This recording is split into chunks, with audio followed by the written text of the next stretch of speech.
यह वीडियो जो है इसमें हम लोग अब कुछ जो सांद्रता के पद होते हैं उस पर एनसीईआरटी के कुछ पहले उदाहरणों को करेंगे, फिर पाठ निहित क्वेश्चनों को करेंगे। और इस वीडियो को आप लोग ज़रूर देखिएगा, ढंग से देखिएगा, सारे क्वेश्चनों को नोट्स बनाइएगा, क्योंकि सारे क्वेश्चन अच्छे ही हैं और लगभग मुझे लग रहा है कि सारे कॉन्सेप्ट पर क्वेश्चन इन क्वेश्चनों में कवर भी हो जाएंगे। तो देखिए, जो पहला उदाहरण आपको एनसीईआरटी का दिया गया है 2.1, आप उसको समझिए। एथिलीन ग्लाइकॉल का मोल अंश की गणना करो यदि विलयन में C2H6O2, ये किसका फार्मूला है? एथिलीन ग्लाइकॉल का। देखिए यहाँ पे दिख रहा है का 20% द्रव्यमान उपस्थित हो। तो देखिए क्वेश्चन है, मैंने इसको आपको एनसीईआरटी से दिखा दिया है, अब मैं इसको हल करके दिखा रहा हूँ। तो देखिए मैंने क्वेश्चन को लिख भी दिया है। एथिलीन ग्लाइकॉल फार्मूला क्या होता है? C2H6O2 होता है। स्ट्रक्चर क्या होता है? CH2OH फिर CH2OH। ये क्या है? एथिलीन ग्लाइकॉल का स्ट्रक्चर है, फार्मूला है। इसको भी आप याद रखिएगा, ये काफ़ी इम्पोर्टेंट कंपाउंड होता है। के मोल अंश की गणना कीजिए यदि विलयन में C2H6O2, ये किसका फार्मूला है? एथिलीन ग्लाइकॉल का। स्ट्रक्चर यहाँ पे बनाया है मैंने। का द्रव्यमान प्रतिशत 20 है, वही चीज़ है जो वहाँ पे लिखी है, उसको मैंने लिख दिया है, समझा दिया हूँ। अब देखिए यहाँ पर हल जो करना है, किसी भी एग्जाम्पल को कैसे शुरू करना है? हल से शुरू करना है। अब इसमें उन्होंने दिया है कि द्रव्यमान प्रतिशत 20 है, तो 20% एथिलीन ग्लाइकॉल का अर्थ क्या होता है? अगर किसी भी द्रव्यमान जो है वो प्रतिशतता अगर 20 है, तो इसका अर्थ यह है कि 100 ग्राम विलयन में एथिलीन ग्लाइकॉल 20 ग्राम है। अगर किसी भी विलयन की द्रव्यमान प्रतिशतता 20 है, तो इसका मतलब क्या होता है? उसमें उस विलयन के 100 ग्राम में जो विलेय पदार्थ है वो कितना घुला है? 20 ग्राम घुला है। तो एथिलीन ग्लाइकॉल विलेय है, कितना है? एथिलीन ग्लाइकॉल 100 ग्राम विलयन में 20 ग्राम है। तो देखिए विलयन है, तो विलयन में अगर विलेय ना दिया हो तो विलेय क्या माना जाता है? सॉरी, अगर विलयन में विलायक ना दिया हो तो विलायक क्या माना जाता है? जल माना जाता है। यहाँ पर जो विलेय है वो क्या है? एथिलीन ग्लाइकॉल है। विलायक के बारे में उन्होंने कहीं पर कोई जिक्र नहीं किया है, तो हम क्या मानेंगे? जल मानेंगे। विलयन जो है वो 100 ग्राम है, उसमें 20 ग्राम एथिलीन ग्लाइकॉल है, तो जो विलायक है मतलब जो जल है वो कितना होगा? 100 माइनस 20 बराबर 80 ग्राम। जल कितना होगा? 80 ग्राम होगा। यानी 20 ग्राम एथिलीन ग्लाइकॉल हो गया और जल कितना हो गया? 80 ग्राम हो गया। अब आप देखिए C2H6O2 मतलब एथिलीन ग्लाइकॉल का अणु भार निकालिए। कार्बन के कितने परमाणु? 2 हैं, तो कार्बन का परमाणु द्रव्यमान कितना होता है? 12, तो 12 गुणे 2। हाइड्रोजन का परमाणु द्रव्यमान 1 गुणे 6, क्योंकि 6 परमाणु। ऑक्सीजन का परमाणु द्रव्यमान 16, 16 गुणे 2। इसको आप हल करेंगे तो कितना आ जाएगा? 62 आ जाएगा। ये तो आप कर ही लेंगे। अब एथिलीन ग्लाइकॉल जो है C2H6O2 के मोलों की संख्या, कितने मोल इसके होंगे? किसी पदार्थ के मोलों की संख्या कैसे निकाले थे? पदार्थ की मात्रा बटे उसका मोलर द्रव्यमान, 20/62 कितना हो जाएगा? 0.322। जल का जो मोलर द्रव्यमान होता है वो 18 होता है, इसको आप याद रखिएगा। H2O यानी 2 गुणे 1 धन 16 करना पड़ता है। तो जल कितना निकाला गया? जल निकाला गया 80 ग्राम। पदार्थ की मात्रा बटे मोलर द्रव्यमान, 80 बटे कितना हो जाएगा? 18, 4.444 आ जाएगा। अब हमें निकालना क्या है? हमें निकालना है मोल अंश निकालना है। मोल अंश को मोल प्रभाज भी कहते हैं। तो मोल अंश कैसे निकाला जाता है? अगर हमें किसी भी पदार्थ के मोल अंश निकालना है तो उस पदार्थ के मोलों की संख्या बटे कुल मोलों की संख्या। तो C2H6O2 का मोल प्रभाज, C2H6O2 का मोल प्रभाज को कैसे लिखा जाएगा? कैपिटल X लिखा जाएगा, उसके नीचे लिखा जाएगा C2H6O2 बराबर C2H6O2 के मोलों की संख्या बटे कुल मोलों की संख्या। उसके मोलों की संख्या कितनी है? एथिलीन ग्लाइकॉल के मोलों की संख्या आप देख ही रहे होंगे 0.322 है। कुल मोलों की संख्या में एथिलीन ग्लाइकॉल के मोलों की संख्या और जल के मोलों की संख्या को जोड़ना पड़ेगा, तो जोड़ेंगे तो इतना आ जाएगा। अब इतना बटा इतना करेंगे तो कितना आ जाएगा? 0.0676। अब देखिए 7 है या 6 है, जब हम 6 को छोड़ेंगे तो ये 7 को क्या बना देंगे? 8 बना देंगे।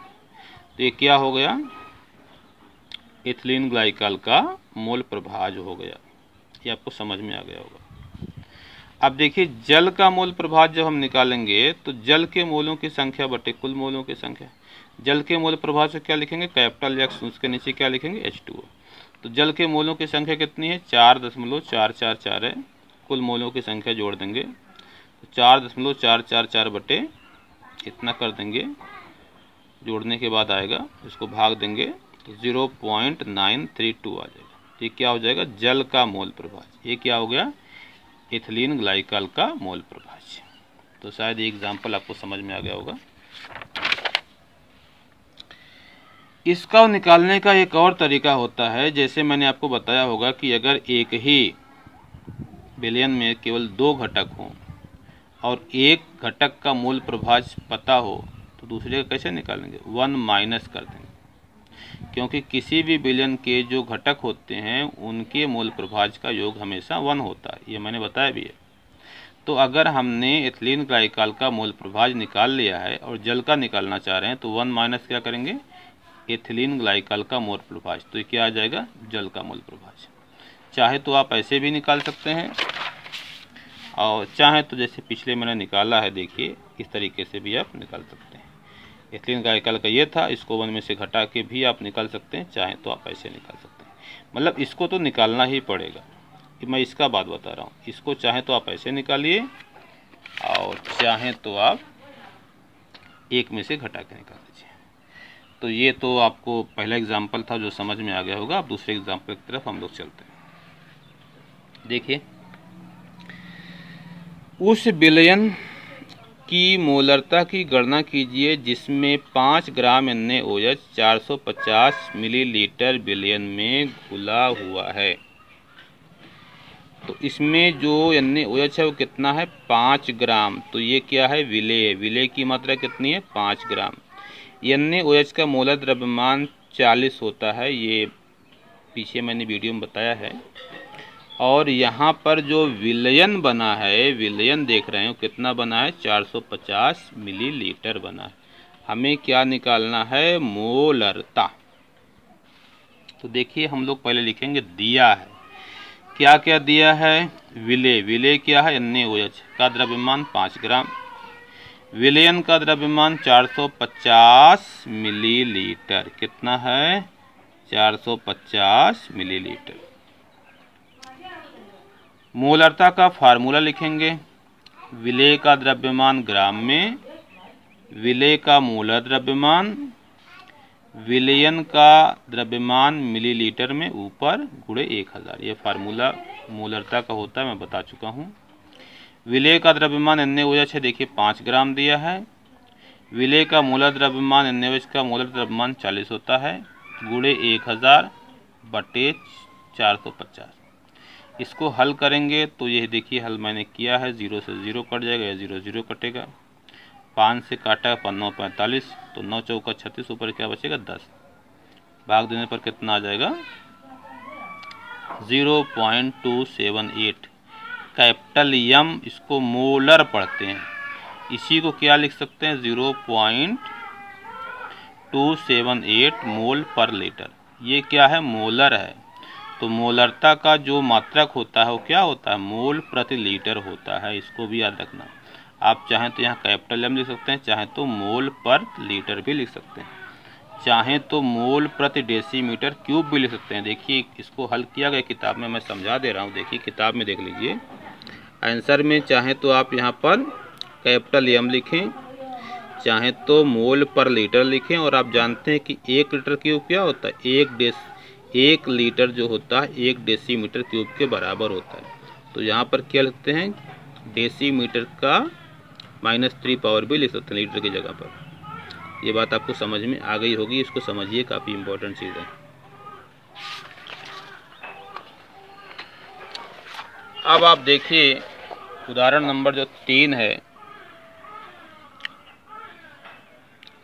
2.5 ग्राम एथेनोइक अम्ल CH3COOH का के 75 ग्राम बेंजीन में विलयन की मोललता की गणना करो। हमें क्या निकालना है, मोललता निकालना। तो देखिए अब इसमें जो 2.5 ग्राम एथेनोइक अम्ल क्या, CH3COOH के 75 ग्राम बेंजीन में विलयन की मोललता की गणना कीजिए। क्वेश्चन ही मैंने लिख दिया है। तो दिया है, पहले लिखेंगे, हल लिखेंगे, फिर लिखेंगे दिया है। विलेय का है, विलेय यहाँ पर है एथेनोइक अम्ल, जिसको एसिटिक अम्ल भी कहते हैं, CH3COOH। इसका द्रव्यमान कितना दिया है, 2.5 ग्राम। विलयन किस में बना है, बेंजीन में। तो बेंजीन क्या है, हमारा विलायक है। तो विलायक क्या है, बेंजीन है। का द्रव्यमान 75 ग्राम है। हमें निकालना है मोललता। तो मोललता में आपको पता है हम क्या लेते हैं, नीचे विलायक का द्रव्यमान लेते हैं, बाकी सब में हम विलयन का आयतन लेते हैं, यहाँ पे क्या लेते हैं, विलायक का द्रव्यमान लेते हैं। तो मोललता का फार्मूला होता है विलेय का द्रव्यमान ग्राम में, विलेय का मोलर द्रव्यमान ऊपर गुणे 1000, नीचे विलायक का द्रव्यमान किसमें, ग्राम में। तो इसके बाद जो है यहाँ पर देखिए मैंने इसको हल कर दिया है, मान रख दिया है। विलेय जो है वो एथेनोइक अम्ल है, 2.5 ग्राम है। इसका मोलर द्रव्यमान आप निकाल लीजिएगा, 60 आता है, आप निकाल ही लेंगे क्योंकि मैंने निकालना बता दिया। CH3 है तो कार्बन का 12, हाइड्रोजन का क्या हो जाएगा, 3 × 1, फिर C है +12, फिर O है 16, फिर 16, फिर 1 जोड़ेंगे तो 60 आएगा। और इसमें नीचे क्या होता है, विलायक का द्रव्यमान। विलायक क्या है, बेंजीन है, वो कितना है, 75 ग्राम, ऊपर गुणे 1000। जब इसको आप रखेंगे और हल करेंगे तो 0 से 0 कटेगा, और इस 1 0 से गुणा होने पर ये 25 हो जाएगा, तो 1 10 बचेगा, और यहाँ पर 6 बचेगा, यहाँ 75, 25 3 75, 6 3 18, 10/18 हो जाएगा। तो 0.555 आता रहेगा, इसको आप 6 बना सकते हैं। यहाँ पे लिखेंगे स्मॉल m, ये क्या होता है, मोलल होता है। तो 0.55 इसको 6 बना लिएगा, मोल प्रति किलोग्राम इसका आंसर आ जाएगा। मोललता का मतलब क्या होता है, मोल प्रति किलोग्राम होता है। अब ये एग्जाम्पल थे, 3 एग्जाम्पल थे जो आपको मैंने समझा दिया है। अब है पाठ निहित प्रश्न। तो पाठ निहित प्रश्नों में जो पहला प्रश्न है उसको आप देख लीजिए। देखिए पहला प्रश्न मैं दिखा दे रहा हूँ। यदि 22 gram benzene 122 gram carbon tetrachloride घुली हो तो बेंजीन एवं कार्बन टेट्राक्लोराइड के द्रव्यमान प्रतिशत की गणना कीजिए। वैसे यहाँ पर मिस प्रिंटिंग है, कुछ किताबों में 22 ही लिखा है, लेकिन आप इसे 122 बना लीजिएगा क्योंकि 22 पर इसका आंसर नहीं आएगा। तो यहाँ पर 122 है, तो मिस प्रिंट है। तो पहले हम क्या करेंगे, हम लिखेंगे दिया है बेंजीन का द्रव्यमान कितना है, 22 ग्राम। तो जिसका द्रव्यमान कम होता है वो क्या होता है, विलेय होता है। कार्बन टेट्राक्लोराइड का द्रव्यमान कितना, 122 ग्राम, ये क्या है आपका विलायक। तो विलयन का द्रव्यमान क्या होता है, विलेय का द्रव्यमान धन विलायक का द्रव्यमान, 22 धन 122 कितना हो जाएगा, 144 ग्राम। बेंजीन का द्रव्यमान प्रतिशत, अब जिस पदार्थ का द्रव्यमान प्रतिशत निकालना है उसका द्रव्यमान बटे विलयन का द्रव्यमान ऊपर गुणे 100। देखिए ध्यान से देख लीजिए, मैंने यहाँ पे लिखा है बेंजीन का द्रव्यमान ग्राम में, विलयन का द्रव्यमान ग्राम में गुणे 100। तो बेंजीन कितना है 22, बिलियन का द्रव्यमान निकाल लिया 144 ग्राम, ऊपर गुणे 100। तो जो इसको सॉल्व करेंगे तो आ जाएगा 15.277%। इस 7 को जब आप छोड़ेंगे तो इस 7 को क्या बनाना पड़ेगा, 8 बनाना पड़ेगा, तो आ जाएगा 15.28% आ जाएगा। तो ये तो आपने निकाल लिया बेंजीन का द्रव्यमान प्रतिशत। CCl4 का द्रव्यमान प्रतिशत क्या होगा, CCl4 का द्रव्यमान प्रतिशत, CCl4 का द्रव्यमान बटे बिलियन का द्रव्यमान गुणे 100। तो CCl4 का द्रव्यमान कितना है, 122, बिलियन का द्रव्यमान 144, CCl4 आपने देखा 122 है, CCl4 माने कार्बन टेट्राक्लोराइड। तो जब आप इसको हल करेंगे तो आ जाएगा 84.72%। तो ये बहुत सिंपल सा क्वेश्चन था द्रव्यमान प्रतिशत का, जो आपने समझ लिया होगा। इसका आंसर मैं आपको बुक में भी दिखा दे रहा हूँ, देख लीजिए, यहाँ पर इसका आंसर है, आप इसको बुक से मिला सकते हैं। जो इस चैप्टर का लास्ट दिया गया है वहाँ पर इसका आंसर लिखा है। यहाँ पर देखिए, ये जो पहला है बेंजीन का 15.28% और CCl4 का 84.72%। तो ये पहला क्वेश्चन था, पहला था। अब दूसरा जो है, आप देखिए दूसरा पार्ट में क्वेश्चन देखिए ध्यान से।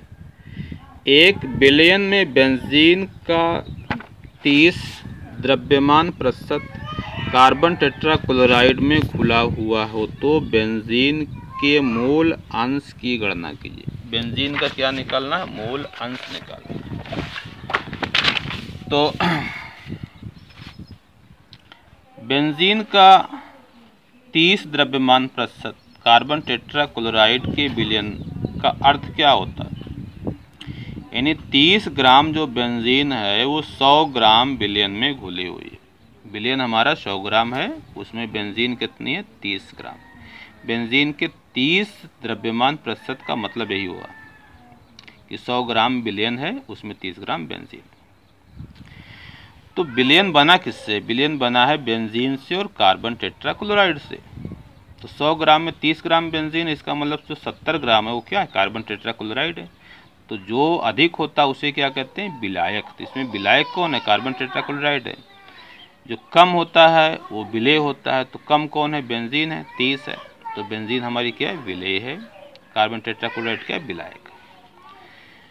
तो कार्बन टेट्राक्लोराइड CCl4 का द्रव्यमान क्या होगा, 100 - 30 = 70। 30 ग्राम अगर बेंजीन है तो 100 ग्राम में, तो 100 - 30 करेंगे 70 ग्राम क्या है, कार्बन टेट्राक्लोराइड। इसे मैं समझा चुका हूँ। अब बेंजीन का मोलर द्रव्यमान, बेंजीन का फार्मूला होता है C6H6। तो क्या हो जाएगा, कार्बन का परमाणु द्रव्यमान 12 होता है, कार्बन के 6 एटम है, तो 12 × 6 1 × 6, क्योंकि हाइड्रोजन का परमाणु द्रव्यमान 1 होता है। इसको हल करेंगे तो कितना आ जाएगा, 78 ग्राम प्रति मोल। इसके बाद देखिए CCl4 का मोलर द्रव्यमान, ये तो हो गया। आप CCl4 में देखिए कार्बन का 12, क्लोरीन का 35.5 × 4, ये हल करेंगे तो कितना आ जाएगा, 154। अब बेंजीन के मोलों की संख्या, किसी भी पदार्थ की जब मोलों की संख्या निकाली जाती है तो उस पदार्थ का द्रव्यमान बटे उस पदार्थ का मोलर द्रव्यमान। तो बेंजीन का द्रव्यमान कितना, 30 ग्राम, बेंजीन का मोलर द्रव्यमान कितना, 78 ग्राम। तो 0.33846 ये आ जाएगा भाग देने पर, 30 में 78 के भाग देने पर ये आएगा।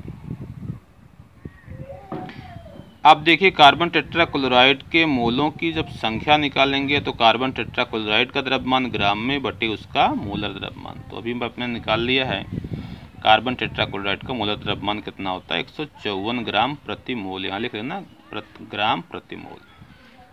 इसको हल करेंगे तो कितना आ जाएगा, 0.4545। अब कुल मोलों की संख्या क्या करेंगे, विलेय के मोलों की संख्या और विलायक के मोलों की संख्या जोड़ देंगे। तो 0.8391 क्या आ जाएगा, 91। अब बेंजीन के मोलों की संख्या,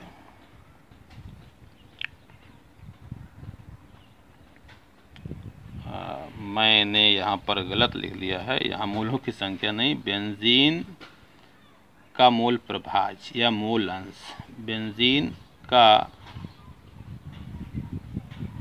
मोल अंश यहाँ लिखना चाहिए था, मोल अंश है ना, या मोल प्रभाज्य, जो भी लिखना चाहिए। तो जिस पदार्थ का मोल अंश निकाला जाता है उसके मोलों की संख्या, तो बेंजीन के मोलों की संख्या देखिए 0.3846 निकाली गई बटे कुल मोलों की संख्या, तो बेंजीन का क्या हो जाएगा, मोल अंश आ जाएगा। अब इसको अगर लिखना चाहें तो XC6H6, ये क्या पड़ा जाएगा, बेंजीन का मोल अंश कितना आ जाएगा, 0.458। तो देखिए वीडियो अब काफ़ी बड़ी हो रही है, लेकिन अगले जो मैंने 2 क्वेश्चन तो करा ही दिया है, 3 उदाहरण और 2 पार्टनित क्वेश्चन, तो आगे जो है मैं अगली वीडियो में कराऊँगा।